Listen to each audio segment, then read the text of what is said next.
Welcome back to another episode of Rock Boys Football. By far, the most popular conversation around this Michigan program heading into week 2 against Texas. What this quarterback situation is going to look like for Michigan. I think the most frustrating part of this conversation is we get up there and listen to national media analysts talk about a two quarterback system for Michigan.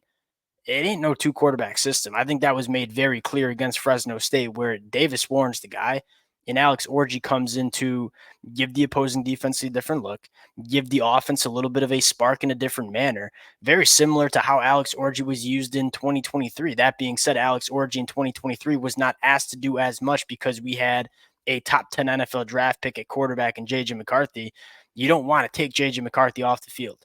I think with Davis Warren at quarterback, there's much more opportunity to get Alex Orji involved in this offense, which we certainly saw against Fresno State and we will see against Texas. But now the conversation comes down to, all right, how are we going to use Alex Orji in this football game, and what can Alex Orji bring to this Michigan offense that can help this team win football games? Really excited to get into this conversation. Now, before we do, and as always, to the Michigan fans, it's been a blast talking about the quarterback position over the last couple of weeks. And I think what makes it so fun is at the end of the day, we're all on the same page. Like, we just want the best quarterback that is going to give us the best opportunity to win high level football games like against Texas. But we all kind of have a little bit of a different take in terms of what it should look like. So I would love to hear from you guys in the comments section. Let it fly down there. And without further ado, let's get into this one. I want to start with this two quarterback system conversation where it clearly isn't, right? Davis Warren's the guy, and kind of historically, and this is kind of my personal opinion, I've never really liked a real heavy two quarterback system because if you have two quarterbacks, you probably don't have any. And I've always leaned towards, hey, if you have a quarterback you think you can win with, which I think is clearly Davis Warren coming out of fall camp, let them kind of take the live bullets and play most of the game where they can kind of get into the rhythm. I think it's really difficult for a quarterback to kind of find rhythm in a football game when it's, two plays, then you come off the field, then you come on for another play, and then you come off the field again. The quarterback position has a lot to do with confidence and rhythm. And when you're kind of juggling two quarterbacks, it's really hard for your quote unquote starting quarterback to find rhythm. And so I think the first thing you want to make sure is you're giving Davis Warren the opportunity to get settled into this football game. Now, that being said, Kurt Campbell, Sherrone Moore have made it very clear Alex Orji is an asset to this Michigan offense. We want to get him on the field. There's really two things or three things that I think Alex Orji can bring to Michigan that give Michigan a little bit of juice, and kind of three situations, you might say. Number one, on those third and short situations. We saw Alex Orji have a lot of success against Fresno State in those third and short situations where you kind of know Michigan is going to look to run the football and teams are going to put a lot of bodies in the box. But when you have Alex Orji back there, it balances out the numbers, if you will, in terms of your offense and their defense. When you have a quarterback that is a threat to run the football, and obviously Michigan was very successful on those third and shorts with Alex Orji in the football game. And so that's the first thing I think you'll see a lot from Michigan. And this is going to be a really important thing to look at is, hey, when Michigan has those third and short situations, you got to be able to consistently convert.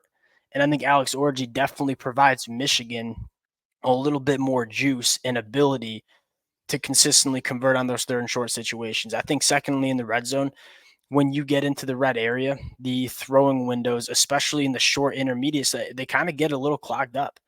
And so when you have a quarterback that can get outside the pocket, extend plays, obviously be a threat with the run, but also we saw him throw a touchdown pass to Donovan Edwards, it starts to loosen up a defense in the red zone. And we kind of all know this, like red zone offense is going to be huge in this football game. When Michigan is inside the 20, you got to come away with 7 points because 3 points ain't going to do it. And we know Michigan's defense is very good in the red zone, probably going to hold Texas to a couple of field goals. So if you can consistently score touchdowns in the red zone using a guy like Alex Orji, that's a massive storyline in this football game. And I think the last thing we've all talked about was, does Michigan have anything in their bag in terms of Alex Orji on the football field that can hit an explosive play? And I think they do. This is kind of another personal take, but what did we see Alex Orji do when he came into the football game? He threw two passes, both of which were very short, getting outside the pocket. One he hit for Donovan Edwards in a touchdown, kind of a layup pass, and then the other was, granted, a very ugly pass that he kind of buried. But it's very clear that Michigan only showed Alex Orji kind of throwing in that short route tree area, getting outside the pocket.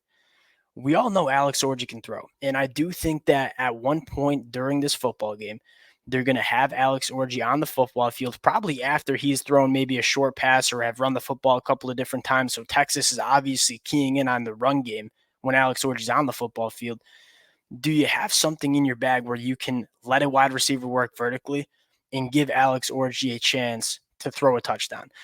Those are the plays that are going to win you this football game, right? Explosive plays. It's going to be very hard for either offense to consistently march down the field and put up points. So can you find that free play that can go for 7 points with Alex Orji in the football game?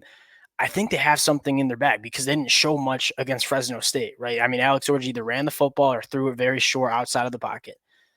What do you have in terms of using Alex Orji to hit an explosive play? It doesn't even need to be with his arm. It could be with his legs too. I think it's a little bit more obvious with his legs. I think it would probably catch this Texas coaching staff and this defense a little bit more surprised if they asked Alex Orji to push the ball down the field when you haven't showed that on the film one time. That's what I'm looking for. I would bet a lot of money that Michigan does go to some sort of deep shot trick play with Alex Orji in at the quarterback spot to try to manufacture an explosive play, potentially a touchdown. So we'll see if they can hit on that. Now, I think the second interesting storyline is maybe a new contributor at the running back room. This is probably the second conversation. We talked about the offensive line, and as I kind of dove back into the film, and Sherrone Moore actually said this in his press conference as well, I don't think the run game was as bad as a lot of Michigan fans took away. And Sherrone Moore said, hey, we were one block away or one missed tackle away from really popping some big runs. We liked the personnel. I think we knew this Michigan offensive line with a ton of new starters needed to gel a little bit. Now, the big conversation that we did had is, hey, who's the best running back that gives Michigan the best chance to win this football game? And I think a lot of us agreed that Kalel Mullings is probably the guy. You look at one of the biggest keys to this football game for Michigan, it's staying on schedule. And Davis Warren, we had 4 third-down conversions with Davis Warren at quarterback, or three third-down conversions with Davis Warren at quarterback. They were 3rd and 6, 3rd and 4, and 3rd and 6. When we were 3rd and long, it was very hard for Michigan to move the chains. So staying on schedule, creating those 3rd and 4s and those 3rd and 3s, it's going to be massive for Michigan. Hey, we all saw Davis Warren on Saturday night. He is very good in those short intermediate route concepts. When he's asked to push the ball down the field, that's when the question marks maybe start to creep in. That's not necessarily saying he can't do it. We just didn't really see it. Now, what you're looking for here is what running back gives us the best opportunity to stay on schedule. And we always go back to Blake Corum in 2023. What was so special about Blake Corum was it was always 2nd and 5. It was always 3rd and 2. Like Blake Corum found those hidden yards and did a phenomenal job keeping this Michigan offense on schedule. Donovan Edwards, although an extremely explosive playmaker who we know is going to get a lot of work in this Texas game, is probably not that kind of running back.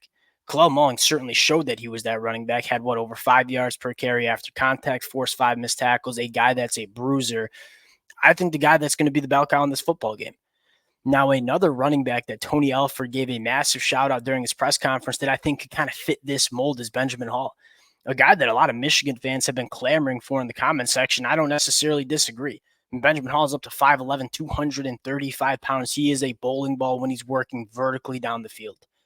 And so Benjamin Hall is another one of those guys that I think in that running back room can give Michigan the opportunity to stay on schedule, create a lot of those 3rd and shorts where Davis Warren is a lot more successful. And so I wouldn't be surprised if you saw a little bit of Benjamin Hall in this football game with the importance of Michigan creating some of those 3rd and short situations.